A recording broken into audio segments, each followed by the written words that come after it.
కొడంగల్ నియోజకవర్గ పరిధిలోని 24వ division Kallurupalli housing బోర్డుకు చెందిన కల్లూరు రాఘవేంద్రరావు, మాజీ సర్పంచ్ కొండేపి భాస్కర్రావు, తుపాకుల ప్రకాష్ గారి మిత్ర బృందం వైఎస్ఆర్ కాంగ్రెస్ పార్టీకి రాజీనామా చేసి నేడు Nellore rural MLA Kotamreddy Sridhar Reddy, TDP నాయకులు కోటంరెడ్డి గిరిధర్రెడ్డి సమక్షంలో తెలుగుదేశం పార్టీలో చేరారు.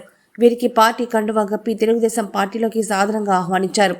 ఈ సందర్భంగా ఎమ్మెల్యే మాట్లాడుతూ వైఎస్ఆర్ కాంగ్రెస్ పార్టీకి రాజీనామా చేసి అధికార పార్టీ నుంచి ఎన్ని ఒత్తిళ్లు వచ్చినా ఎక్కడా వెనకడుగు వేయకుండా చెప్పిన మాటకు కట్టుబడిన తనకు అండగా నిలిపేందుకు తెలుగుదేశం పార్టీ నేతలందరికీ మనస్ఫూర్తిగా ధన్యవాదాలు తెలిపారు.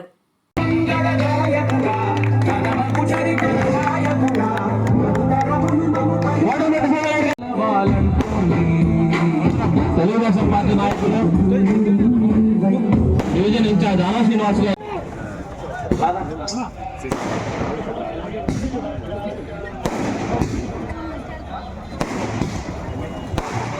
మన ప్రైవేట్ నాయకులు శ్రీ కోటంరెడ్డి శ్రీధర్రెడ్డి,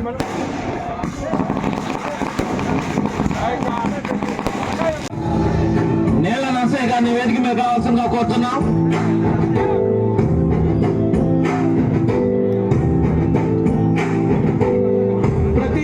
గారు, కొండేపి భాస్కర్రావు గారు, అలాగే తుపాకుల ప్రకాష్ గారు, బెల్లంకొండ రాజా గారు, పేలం హరికృష్ణ యాదవ్ గారు, ఈపూరు రామయ్య గారు, ఎల్లెట్ల కొండయ్య గారు, ఎస్కే సాహరా గారు, పెళ్లిమర్రి ఇందిరా గారు, మారేళ్ల వరలక్ష్మి గారు, ఎస్కే నాగూర్ బాబు గారు, పాలేటి రమేష్ గారు, ఆవుల రవీంద్రబాబు గారు,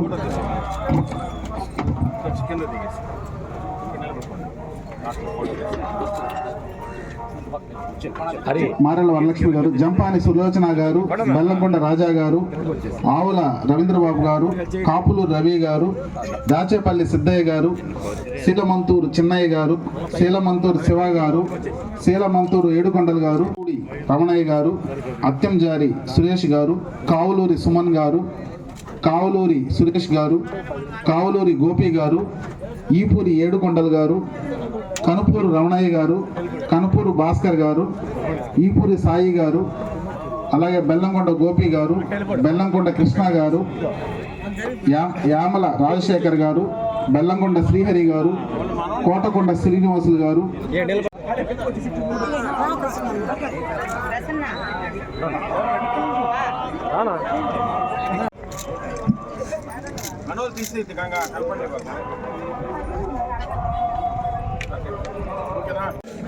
పిలవాలి కదా వెనక పెట్టుకోవాలి.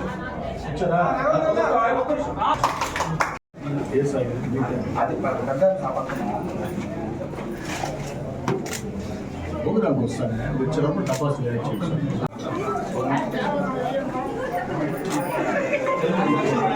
ఏదైతే రాఘవేంద్ర అంటే నాకు చాలా ఇష్టం.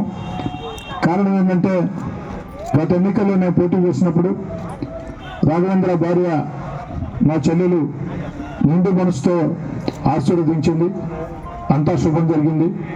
అదేవిధంగా ప్రకాష్ కానీ భాస్కర్ కానీ చాలా కష్టపడ్డ వ్యక్తులు. కానీ ఇటీవల నేను వైఎస్ఆర్ కాంగ్రెస్ పార్టీకి దూరంగా జరిగిన తర్వాత, తెలుగుదేశం పార్టీలో చేరిన తర్వాత వాళ్ళు నాకు కాస్త దూరంగా ఉన్నారు. వాళ్ళు వైఎస్ఆర్ కాంగ్రెస్ పార్టీలోనే కొనసాగుతూ వచ్చారు. ఈరోజు మంచి మనసు చేసుకొని నాకు అండగా నిలవాలని చెప్పని ఈరోజు తెలుగుదేశం పార్టీలో చేరుతుందానికి వైఎస్ఆర్ కాంగ్రెస్ పార్టీకి రాజీనామా చేసి అధికార పార్టీ నుంచి ఎన్ని ఒత్తిళ్లు వచ్చినా, ఎన్ని రకాల ప్రలోభాలు వచ్చినా ఎక్కడా కూడా వెనకడిగేయకుండా చెప్పిన మాట కట్టుబడి ఈనాడు తెలుగుదేశం పార్టీలో చేరుతున్న దానికి ఏదైతే రాఘవేంద్ర కావచ్చు, అదేవిధంగా మన ప్రకాష్ కావచ్చు, భాస్కర్ కావచ్చు, వారి మిత్ర బృందానికి అందరికి కూడా పార్టీలోకి సాదరంగా స్వాగతిస్తూ, నన్ను కలిసినప్పుడు కూడా కొన్ని విషయాలు వాళ్ళు స్పష్టంగా చెప్పడం జరిగింది. కల్లూరుపల్లి హౌసింగ్ బోర్డు కాలనీ గురించి, ఇందిరమ్మ కాలనీ గురించి, ఆ ప్రాంతాల గురించి కూడా. ఈ ప్రాంతంలో చేయాల్సిన పనులు చాలా ఉన్నాయి.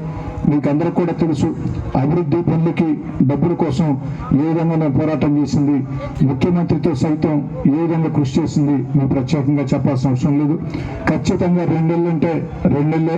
ఈ 2 నెలల్లో దేవుడి దయతో, మీ అందరి ఆశీస్సులతో ఈ రాష్ట్రంలో తెలుగుదేశం జనసేన అధికారంలోకి వస్తుంది. రేపటి రోజు సూర్యుడు తూర్పున ఉదయించటం ఎంత ఖాయమో ఈ రాష్ట్రంలో 2 నెలల్లో జరగబోయే ఎన్నికల్లో కోట్లాది ప్రజల ఆశస్సులతో దేవుడి దయతో తెలుగుదేశం జనసేన అధికారంలోకి వస్తుంది. చంద్రబాబు నాయుడు గారు ముఖ్యమంత్రి అవుతారు. ఆనాడు ఈ ప్రాంతం మీద ప్రత్యేకంగా ఇంకా కూడా దృష్టి చూపించి నా అన్ని రకాల సహాయ సహకారం అందిస్తానని చెప్పి కూడా మరెన్నో వీడియోల కోసం మా ఛానల్ ని సబ్స్క్రైబ్ చేసుకుని పక్కనే ఉన్న బెల్ ఐకాన్ ని క్లిక్ చేసి యాక్టివేట్ చేసుకోండి.